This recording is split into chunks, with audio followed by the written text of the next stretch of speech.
ಇದೀಗ ನಮ್ಮ ಜೊತೆ ಇದ್ದಾರೆ ಮಿತ್ರ ಸೇನ್ ಜೈನ್ ಆಳದಂಗಡಿ. ಅಣ್ಣಜಿಯವರ ಬಗ್ಗೆ ಅಭಿಪ್ರಾಯವನ್ನು ಕೇಳಿಕೊಳ್ಳೋಣ ಬನ್ನಿ. ಸರ್, ಅಣ್ಣಜಿ ಸರ್ ಇವರ ಬಗ್ಗೆ ನಿಮ್ಮ ಅಭಿಪ್ರಾಯ? ನಾನು ಅಣ್ಣಜಿಯವರು ಬಹುಶಃ ಭುಜಬಲಿ ಬ್ರಹ್ಮಚರ್ಯ ಆಶ್ರಮದಲ್ಲಿ ಒಟ್ಟಿಗೆ ಕಲಿತವರು, ನನಗಿಂತ ಕಿರಿಯರವರು, ಆದರೆ ಗುಣದಲ್ಲಿ ತುಂಬ ಹಿರಿಯರು ಅಂತ ಹೇಳ್ಬೋದು. ಸುಶೀಲೋ ಮಾತೃಪುಣ್ಯೇನ ಪಿತುಃ ಪುಣ್ಯೇನ ಚಾತುರಃ ದಾತೃತ್ವ ವಂಶಪುಣ್ಯೇನ ಆತ್ಮಪುಣ್ಯೇನ ಭಾಗ್ಯವಾನ್ ಅಂತ ಒಂದು ಮಾತು ಇದೆ.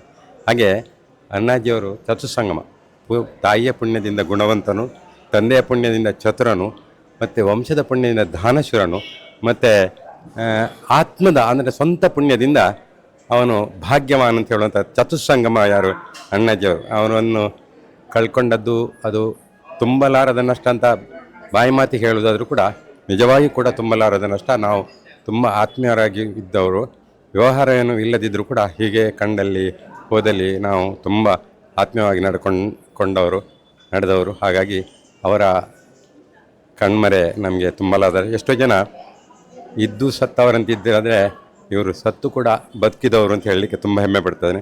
ಅವರ ಆತ್ಮನಿಗೆ ಭಗವಂತನ ಚಿರಶಾಂತಿಯನ್ನು ನೀಡಲಿ ಅಂತ ಹೇಳ್ತಾ ನನ್ನ ಎರಡು ಮಾತುಗಳು. Thank you sir.